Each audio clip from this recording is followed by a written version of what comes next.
I want to help people grow in their journey and their leadership journey specifically. Leadership that you feel like you need to explore, that you want to learn about. And then from there, that can help direct us in the path that we need to go down from a coaching partnership standpoint. I really do see coaching as a true partnership between the individual and myself. One of the things I've really found become a passion of mine is helping people identify and use their strengths. I really believe that if you can identify and use your strengths and focus on that, you can become an even better leader.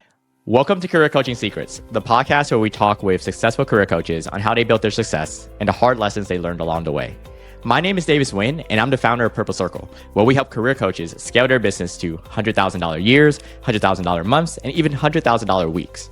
Before Purple Circle, I've grown several 7- and 8-figure career coaching businesses myself, and have been a consultant at 2 career coaching businesses that are doing over $100 million each. Whether you're an established coach or building your practice for the first time, you'll discover the secrets to elevating your coaching business. Welcome to Career Coaching Secrets Podcast. I'm Pedro, and today's guest is Patrick Kennedy, a leadership coach with more than 20 years of experience guiding individuals and teams toward personal and performance growth. With a background in complex healthcare environments, his work is grounded in real operational and leadership challenges. As the owner of Magnolia Coaching and Consulting, Patrick helps clients build self-awareness, leverage their strengths, and grow as a leader. His approach is thoughtful, strategic, and people-centered, supporting leaders as they pursue meaningful progress in both work and life. Welcome to the show, Patrick. Thanks, Pedro. I appreciate the opportunity to be with you. It's great to have you. And Patrick, I always like to go to that first edition of the comic book, the origin story. So rewinding a little bit, every coach has that moment where they look at their life and say, hey, you know what? I guess this is what I'm doing now, right? So when was that for you? Yeah, it's an interesting question. I like the kind of the first version of the comic book, if you will. And I think there's a couple points I would say. One's pretty recent, but one really, as I reflect back now that I've been doing coaching for about 5 or 6 years, I can even look back to when I was in high school. And so there is the story I like to share in that scenario is in my high school years, I was an athlete, played baseball and basketball, soccer. I was the team captain for the baseball and basketball team my senior year. And now as I look back and I remember it was baseball practice one day, and we were doing some game simulation, and something didn't quite go right. The play wasn't with me. The ball was hit in a different direction, and my teammate made an error. And the coach did not go to the player that made the error. He came to me, and he got face to face with me and of exerting himself as you're the leader on the field. And as I look back now, I kind of look at that situation as like, whoa, that was almost the first kind of example of someone looking at me as a leader. And so there was a higher expectation that I put on myself as a leader. And so that as that kind of fast forwards and throughout my career, I took very seriously the responsibility of leading other people. In my early days, I like to say, I think I was kind of flying by the seat of my pants, so to speak. And yes, I was leading other people. I think I did it well. But now, having gone through a coach training process, having read dozens of leadership books, learning how to be a better, more effective leader of people, it really kind of resonates that I didn't really know what I was doing. Now, having those experiences over the 20 plus years, going through coach training, etc., I'm learning more. And I can appreciate more how to be a more effective leader of people. So that kind of brings me up to about the 2021 timeframe. And this is where the truest sense of leadership coaching kind of starts to come into play a little bit for me. And I had a leader at the time who was very invested in my growth, who wanted to see me excel, who wanted to see me take the next logical step within the organization to become an executive leader in that organization. And so that person is very profound for me because they saw the potential in me. They saw the growth opportunity in me. They were giving me opportunities, situations to be able to be exposed to more, which would in turn help me grow as a leader. And that's how I got into coaching. That person said, I really think you need an executive coach. I was like, what is coaching? I have no idea. I've never heard of this kind of, partnership and relationship with an executive coach. And so in 2021, I had my first experience with an executive coach, and that person is actually still my coach today. I still have that person today as my coach. And that person also, just like now, I can appreciate my investment in my clients. That executive coach, who is still my coach today, was invested in me, was invested in my growth and my ability to advance as a leader, but also as a coach. And so they said, you would be I think you would be a really great coach. And I was like, tell me more. What does that mean? So I was very curious about that, because I'd always appreciated and always enjoyed the leadership aspect of things, of leading a team, of helping a team become more cohesive and collaborate with one another to get the job done most effectively and enjoy doing it, enjoy getting along, enjoy the work that they were doing. And it wasn't so much about the work as it was the relationships that we were building with one another through that process. And so I went through the coach training, became a certified coach, pretty rigorous process. The program is International Coaching Certification Federation certified, ICF certified program. So it was a pretty rigorous process.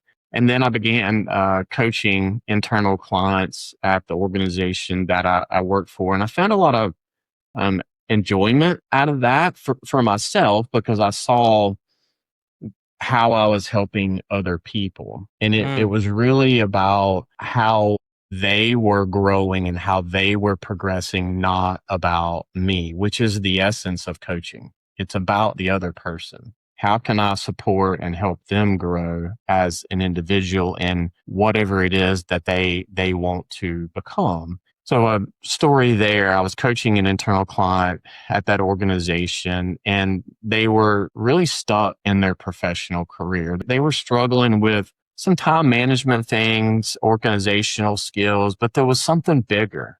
And as we continued to navigate the coaching relationship and the coaching partnership, it became clear that they really hadn't found their passion, what they really wanted to do, what their dream job was. And so as we continued to navigate that through the coaching relationship, and the opportunity that this person had always wanted became available. And that person shared with me that it was through the coaching partnership that they gained the confidence in themselves to be able to pursue this opportunity, that they may never have pursued this opportunity if they didn't have built that confidence and done the work in themselves. And that came from the coaching partnership that we have or had. They applied for the job, they got the job, they're flourishing. So that's really the passion that I've found in being a leadership coach is to help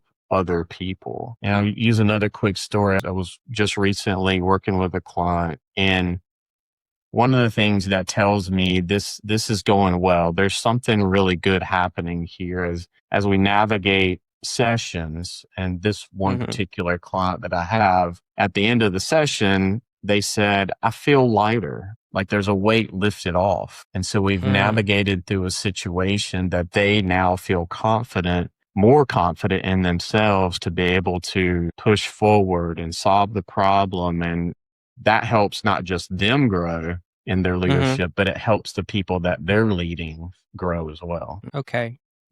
I find so fascinating the fact that, like, for example, you were exposed to coaching, right? In your baseball practice. But down the line, you find yourself asking, what is coaching into exactly this space? So I wonder what will happen in 100 years from now, right? Because I also see this. I'm 39. I'm not sure how old you are, but we get it so easily, the concept of coaching, for example, baseball practice, but we don't fully understand the concept of coaching into business, right? Which it's so obvious when you think about it, right? It's just someone who's been there, done that will accelerate your progress, and down the line will help you get results. So it's so simple, but at the same time, I find it fascinating because to us sometimes it's kind of an alien concept, but we're always evolving, right? And I also like the fact that you were working towards coaching, then you finally got your own business that we were talking pre-podcast for at least a year, right? In Magnolia. And after you got rolling, right? Who are the people that kept showing up? The ones you realized, okay, these are my people. This is my ICP, you know? Yeah. And early on in the process of developing the business and where did I want to focus, there were a number of people that I connected with just from a learning process of how do I build this business and where do I focus? And there was a mixed bag of, well, you need to start broad and then drill down to who your ideal client profile or ICP is. There were some that said, no, you need to define it now and start to focus on that now early on. And so I went down the latter route.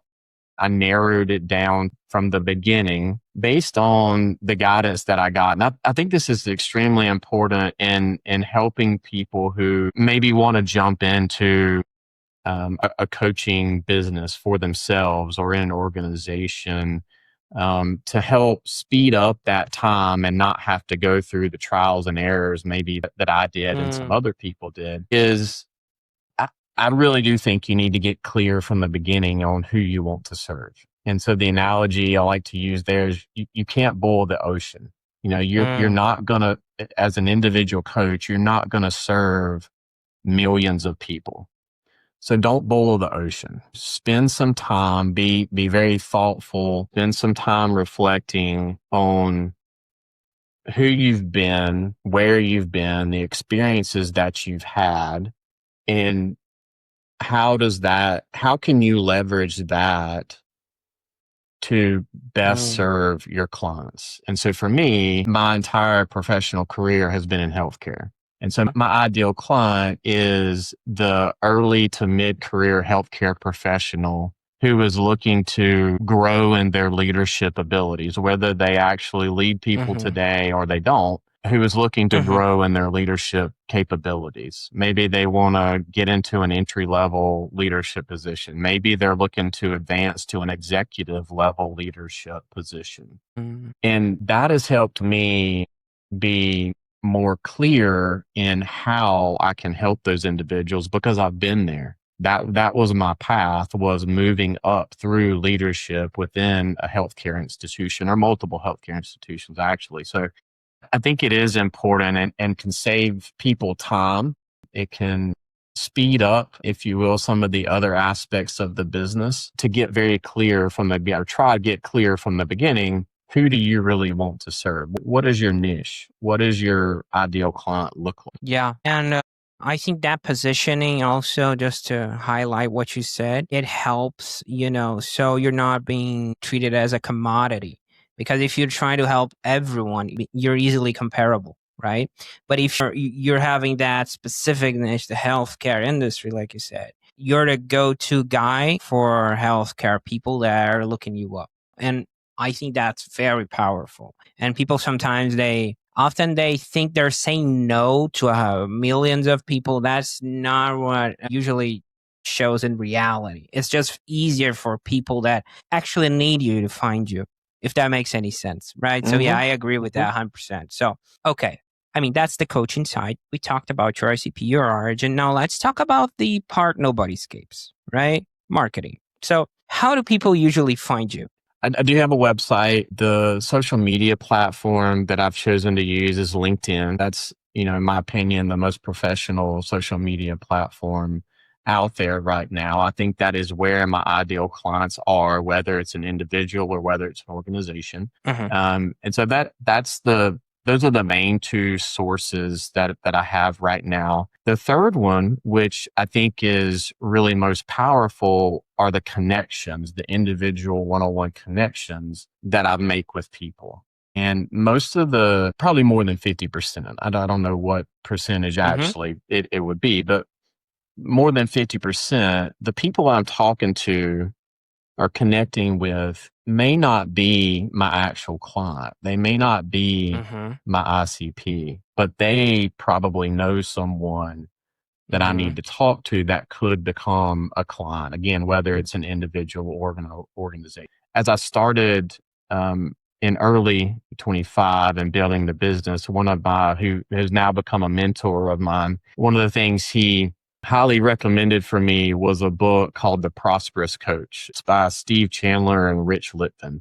And he recommended that book to me, and it was very transformational for me in building the business from a marketing standpoint, because I don't come from a marketing background. I'm not a salesperson, and I would argue that most coaches probably are not. That's not the place that they come from. And that book was very transformational for me because it gives a roadmap, if you will, of how to really kind of use coaching as marketing for yourself in growing your business. And so it took, going back to what I said earlier about the client I was helping to lift the weight, that really lifted the weight of me thinking about, I had to go out there and find like this marketing firm to do all these traditional kind of marketing things and avenues. And it became more, my mindset became more of making the connections with people and using my coaching skills and training and my relationship building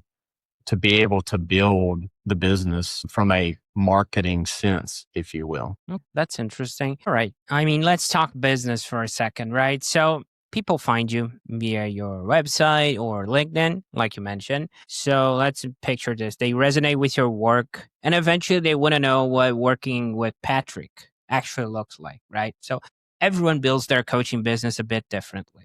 So when someone actually becomes a client, what does that experience look like right now? Yeah. Early on in that process, I wanted to feel very natural. I wanted to feel like we have a connection that can help that individual grow. I go back to the true sense of coaching in that I want to help people grow in their journey and their leadership journey specifically. So I want it to be as easy as possible from the very beginning. I want to understand what are some of the goals and aspects that of leadership that you feel like you need to explore, that you want to learn about. And then from there, that can help direct us in the path that we need to go down from a coaching partnership standpoint.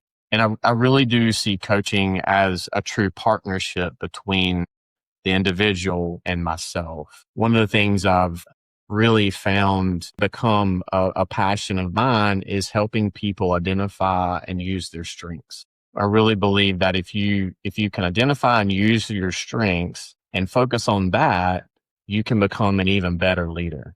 We all have, if you want to call them weaknesses, it is what it is, a weakness or an opportunity, if you will. Believe you're going to advance as a leader if all you do is focus on the weaknesses that you have. I really believe it's focusing on the strength. So I share that to say, as I'm navigating the coaching partnership, I'm looking for the strengths that individual has in their leadership and how to help them build upon the strengths that they already have.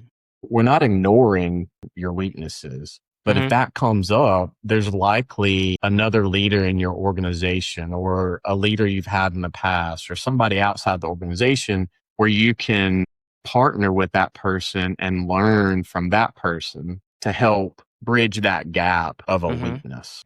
And so what people could expect from me is I'm very authentic. I'm going to show up for you day in and day out, however frequently we meet and navigate. I'm going to be very respectful. I'm going to be very attuned to what it is you want to work on.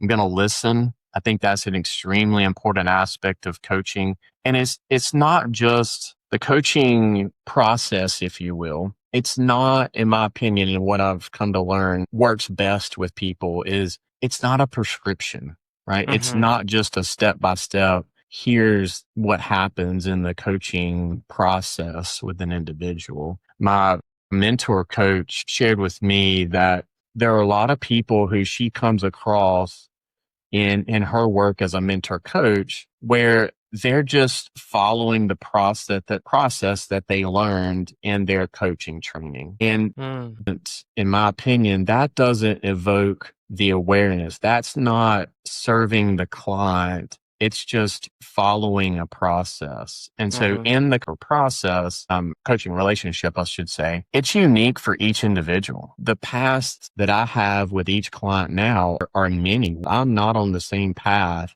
with every single client because it's client driven. I'm really focused on helping and supporting them, meeting them where they are, and how do we get to where they want to be. Okay. I mean, your work seems pretty hands-on. We're talking about almost to a custom experience, so you can understand what exactly is going through that clients as they might have to overcome or accept their weaknesses. So that being said, how do you think about capacity so you don't stretch yourself too thin? That's something I'm thinking a lot about right now as I look forward to 2026 and the years beyond. I could certainly be busier right now. I've got capacity to have more clients, but as some things hopefully come to fruition in the new year, I'm definitely thinking about capacity. I had the great fortune. I do have another executive coach on contract with me and within Magnolia. And so that's the way I'm thinking about being able to scale and expand, is to be able to have other coaches that are of the same mindset of me from a coaching partnership perspective. Not that they necessarily have the same background or the same experiences or anything like that, but just the same philosophy and mission to want to help and serve other people and add value to other people. So that's my capacity, thought mindset right now is how can I leverage some of the contracts opportunity out there to have other people support and join the business. Okay. You know, Patrick, one thing every coach wrestles with at some point is pricing. And I'm going to talk about hard numbers, but how to package their work, right? Because we see a lot like this is more of a self-worth path, lonely road we're talking about. Some people, when they dive into coaching as a business, they're like, oh, should I charge X, Y, and Z? Am I charging enough? Am I charging too much? Am I placing myself out of the market? So how do you think it about today? And were there any lessons along the way that shaped how you landed where you are? It's interesting you say that coaches wrestle with this. I agree with that. I've wrestled with that. The other executive coach that I have as on contract in the business, we talk about this. It seems like every time we get together and talk is, what do our prices look like? How do they compare? And there's not a lot out there. There is a report out there, and I think it's Paper Bell, which is a coaching company. They put out a report, I think from 2024, if I remember correctly. But anyway, it's out there that helps give a little bit of perspective, but it is so wide open. I've talked with folks that were willing to share, their rates, and there's some out there that are, in the thousands per month. If you get up to the executive level of leadership coaching, you could be pushing 3, 4, 5,000 a month. You've got some that are, more in the hundreds. And so I don't think that there's, a hard and fast rule. I think where I've landed is I've got to be comfortable when I'm having a conversation with somebody. I've got to be comfortable saying, this is my number. This is where we are. And You mentioned packaging. I think packaging is an important aspect of it, whether it's with an organization or whether it's just with an individual. And packaging with an individual may look like, a 3 month engagement. From a coaching standpoint, I really wouldn't go less than 3 months. It's hard to see some of that transformational work and people come to fruition in less than 3 months if you're only doing 1 or 2 coaching sessions a month. Packaging individual coaching in 3 months, 6 months, maybe even 12 months periods of time. And then with organization, the way I look at it is most of the time with organizations, it's likely some type of training that's going on. And then the individual one-on-one coaching can be an add-on to that. So that's in my mind what the packaging looks like from an organizational or an individual standpoint. But the pricing is a little bit of a challenging. It feels like the Wild West, sort of. Everybody's kind of doing their own thing. Yeah, yeah, that's true. And of course, whenever we're talking about pricing, we see a lot of ways that people are doing it. Sometimes they're comparing to the investment, the ROI they did, like getting a certification, for example. Or sometimes they're not tying the results to a clock, but to the results itself, right? The outcomes itself. So that really varies. And depending on the ICP, that could be in an exponential number. Like if you're helping a business get 100 million, 500 million between coaching sessions, how much that's worth it, right? So Yeah. it really is a mix of both, and also whatever they're in the top of their mind. Sometimes we see crazy numbers, sometimes we don't. So people doing it for free and doing amazing work. So yeah, I agree with that. I would say, yeah, that's definitely a Wild West. Okay. You mentioned the value aspect of things. I think that's spot on. It's not like going to the grocery store and buying a gallon of milk, right? Or going to the hardware store and buying some piece of equipment that you need and the price is kind of set. It really is the Wild West. And I think from a coaching standpoint, it is about the value that the other person is going to receive and can gain from the coaching relationship. One of the things I like to say, when I'm having conversations with people and they ask, well, how much does it cost? What does pricing look like? Is what are dreams worth to you?